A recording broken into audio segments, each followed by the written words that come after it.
Student, this is lecture number 2 of chapter chemical reactions and equations. और इस video में हम करने वाले हैं केमिकल रिएक्शन का पहला टाइप, कॉम्बिनेशन रिएक्शन। इस चैप्टर में टोटल 5 तरह के रिएक्शंस हैं: combination, decomposition, displacement, double displacement और रिडॉक्स। ठीक है, एक एक करके करेंगे। आज हम कर रहे हैं इस वीडियो में कॉम्बिनेशन रिएक्शन। कॉम्बिनेशन टर्म से ही समझ में आ रहा है आपको? क्या समझ आ रहा है कि कंबाइन होंगे, तो जब 2 और more reactants react combine to form a single product, तो हम बोलेंगे कि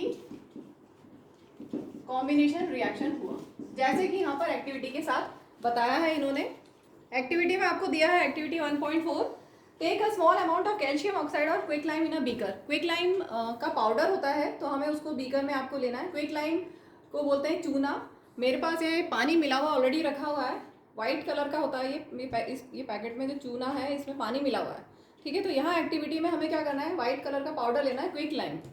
क्विक लाइम होता है CaO, कैल्शियम ऑक्साइड का कॉमन नेम है क्विक लाइम। इसमें हम इस एक्टिविटी में हम इसमें पानी मिला देंगे। क्या दिया है, take a small amount of calcium oxide और quick lime in a beaker, slowly add water to this. तो जब हम इसमें वाटर ऐड करेंगे तो रिएक्शन होगा, एक्सोथर्मिक रिएक्शन होगा, और यहाँ कॉम्बिनेशन रिएक्शन भी हो रहा है।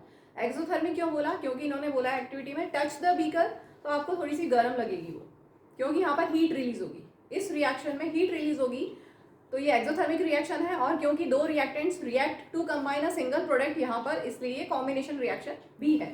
ठीक है, तो कैल्शियम ऑक्साइड और क्विक लाइम और वाटर रिएक्ट करा के बनाएंगे calcium hydroxide, that is known as slaked lime. ये इसका कॉमन नेम है, स्लेक्ड लाइम, कैल्शियम हाइड्रोक्साइड। ठीक है, तो touch the beaker, do you feel any change in temperature? थोड़ी सी वार्म हो जाएगी बीकर, इसका मतलब हीट रिलीज हुई है, and this is also exothermic. Combination का तो एग्जाम्पल है ही, साथ में यहाँ पर हीट रिलीज होगी, हीट इज रिलीज्ड, इसका मतलब ये एक्सोथर्मिक रिएक्शन भी है। ठीक है, अब ये वाला रिएक्शन यूज किया जाता है व्हाइट वॉश में। चूना लेते हैं, क्विक लाइम लिया, चूना पानी में एक बड़े कंटेनर में वो लेते हैं, जो पेंटर्स होते हैं उसमें पानी मिलाते हैं। ठीक है, कैल्शियम हाइड्रोक्साइड बन गया, ये व्हाइट वॉश किया जाता है। अब व्हाइट वॉश जब करते हैं तो आपने देखा होगा 2-3 दिन बाद शाइनी फिनिश मिलती है वॉल्स में। तो क्या होता है, ये जो कैल्शियम हाइड्रोक्साइड है, ये कॉम्बिनेशन रिएक्शन का एग्जाम्पल हो गया। अब इसके बाद फर्दर रिएक्शन क्या होगा, जब हम इसको वॉल्स पे यूज करेंगे, मतलब चूने में पानी मिलाया, वॉल्स पे हमने पेंट किया, व्हाइट वॉश किया, तो क्या होगा, ये जो कार्बन डाइऑक्साइड एयर में है उसके साथ रिएक्ट करके कैल्शियम कार्बोनेट बनाता है। ये रिएक्शन बहुत बहुत इंपॉर्टेंट है, एग्जाम में पूछते हैं, ये वाला आया हुआ है क्वेश्चन कि कैल्शियम हाइड्रोक्साइड में अगर स्लोली ये CO2 से रिएक्ट करेगा तो क्या होगा।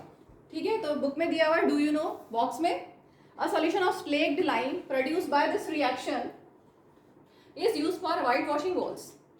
ठीक है, हमने इसे व्हाइट वॉश किया है, इसी को पेंट किया है, और ये 2-3 दिन तक धीरे धीरे एयर में जो कार्बन डाइऑक्साइड है उसे रिएक्ट करते करते कैल्शियम कार्बोनेट बनाएगा, and it will give shiny finish to the walls. यही दिया है, calcium hydroxide react slowly with carbon dioxide in air to form a thin layer of calcium carbonate on the walls, और calcium carbonate is formed after 2 to 3 days of whitewashing and gives a shiny finish to the walls. ठीक है, calcium carbonate हमने reaction लिख दिया है, इसको आप इसमें स्टेट भी लिख सकते हो। कैल्शियम हाइड्रोक्साइड एक्वस स्टेट है, ये गैस है। ठीक है, और कैल्शियम कार्बोनेट सॉलिड और H2O लिक्विड। ठीक है, इसके बाद और एग्जांपल आपकी बुक में जो दिए हुए, ये तो हो गया फर्स्ट एग्जांपल। इसके बाद नेक्स्ट एग्जांपल दिया हुआ है बर्निंग ऑफ कोल। कोल में होता है मेनली कार्बन, कोल में मेनली कार्बन होता है। ठीक है, तो carbon solid, oxygen gas, reaction करके क्या बना, CO2। अगर कंप्लीट ऑक्सीडेशन हुआ, कंप्लीट कंबशन हुआ, तो कार्बन डाइऑक्साइड गैस रिलीज होगी। अगर इनकम्प्लीट कंबशन होगा तो कार्बन मोनोऑक्साइड गैस रिलीज होगी। ठीक है, यहाँ पर carbon plus oxygen gives carbon dioxide gas. तो यहाँ पे भी क्या हुआ, 2 reactants react to form a single product, यही हमारी डेफिनेशन है। रिएक्शंस इन विच 2 और मोर सब्सटेंसेस, जैसे एलिमेंट्स या compounds combine to form a single substance under suitable conditions. कई बार हमें यहाँ पर एरो पे सुटेबल कंडीशंस भी लिखनी पड़ती हैं, इतना टेम्परेचर, इतना प्रेशर, या कोई कैटलिस्ट डाल दिया, या सनलाइट की प्रेजेंस में, वो सब सुटेबल कंडीशंस के साथ में जो हम रिएक्शन देते हैं, जिसमें 2 और more reactants react to give a single product, this is combination reaction. एक और एग्जांपल लेते हैं, आपकी टेक्स्ट बुक का नेक्स्ट एग्जांपल है हाइड्रोजन गैस और oxygen gas combine to form water. ठीक है, ये बैलेंस पहले चेक कर लें, हमने बैलेंस तो कुछ किया ही नहीं, मैंने बैलेंसिंग भी चेक कर लेते हैं। तो ये कॉम्बिनेशन रिएक्शन हो गया, हाइड्रोजन गैस और ऑक्सीजन गैस कंबाइन हुई, 2 और more reactant react to form a single product, तो ये हो गया कॉम्बिनेशन रिएक्शन। एग्जाम्पल में कैसे, एग्जाम में कैसे आ सकता है कि डिफाइन करो, गिव एन एग्जाम्पल, या फिर आपको एक रिएक्शन दे देंगे, कुछ रिएक्शंस दे देंगे और बोलेंगे क्लासीफाई करो। जो आपकी बुक में 5 टाइप के रिएक्शंस हैं उनमें क्लासीफाई करो कि कॉम्बिनेशन है, डीकम्पोजिशन है, डिस्प्लेसमेंट है, डबल डिस्प्लेसमेंट या रिडॉक्स रिएक्शन, आपको क्लासिफिकेशन भी आना चाहिए। तो डेफिनेशन क्लियर होगी तभी आप कर सकते हो। ठीक है, तो क्लियर हो गया, जब 2 reactant react combine to form a single product तो बनेगा कॉम्बिनेशन रिएक्शन। लास्ट वाली इक्वेशन बैलेंस नहीं है, बाकी सब ऑलरेडी बैलेंस्ड ही है। यहाँ पर देखो ऑक्सीजन के 2 आइटम्स हैं, यहाँ पर एक ही है, तो यहाँ पर 2 डाल देते हैं हम, सॉरी यहाँ नहीं, यहाँ डाल देते हैं 2। ठीक है, ऑक्सीजन 2 हो गया, यहाँ पे ऑक्सीजन 2, लेकिन यहाँ पर हाइड्रोजन 2 2 4 हो गया, तो यहाँ पर 2 2 4 हमने कर दिया। अब ये बैलेंस्ड हो गई। चलिए अब हम लेते हैं आगे का बुक से।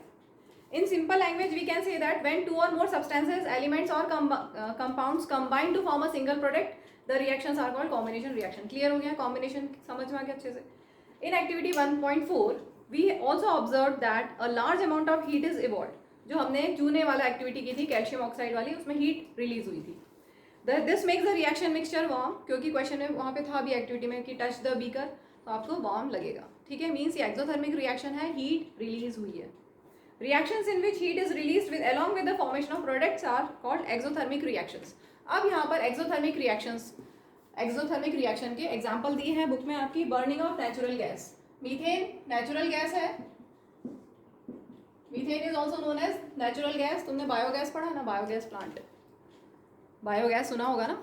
बायोगैस में मेन कंस्टिट्यूएंट मीथेन का होता है, और इसको भी हम एज अ फ्यूल यूज़ कर सकते हैं। जैसे घर में एलपीजी यूज़ करते हैं, वैसे ही बायोगैस प्लांट से जो गैस रिलीज होती है, मीथेन ये वाली CH4 या मीथेन गैस या बायोगैस आप बोलें, उसको भी एज अ फ्यूल यूज़ करते हैं। ठीक है, तो अगर हम इसको ऑक्सीजन की प्रेजेंस में अगर इसको बर्न करते हैं तो कार्बन डाइऑक्साइड रिलीज होती है और वाटर भी बनता है। ठीक है, इस रिएक्शन को बैलेंस कर लें पहले। यहाँ पर हाइड्रोजन के 4 आइटम्स हैं, यहाँ पर 4 आइटम्स करने के लिए 2 2 4। ठीक है, कार्बन 1 है, यहाँ पर 1 है, ऑक्सीजन यहाँ 2 है, इधर 2 + 2 4 है, तो यहाँ पर ऑक्सीजन को 2 2 4 कर दिया। ठीक है, ये हो गई balanced equation. Burning of natural gas क्या मिला आपको, कार्बन डाइऑक्साइड और वाटर मिला। अब स्टेट लिख सकते हैं आप, ये गैशियस स्टेट, ये गैशियस स्टेट, कार्बन डाइऑक्साइड भी गैशियस स्टेट में है, और वाटर यहाँ पर जो हमें मिला है ये स्टीम की फॉर्म में मिलेगा, तो इसको भी गैशियस स्टेट लिखा है। ठीक है, वाटर के तीनों स्टेट्स हो सकते हैं, सॉलिड, लिक्विड, गैस, तो यहाँ पे स्टीम की फॉर्म में मिलेगा आपको, इसलिए गैशियस स्टेट। इसके बाद आगे देखते हैं बुक से। Do you know that respiration is an exothermic process? Respiration process में भी हीट रिलीज होती है। We all know that we need energy to stay alive. We get this energy from the food we eat.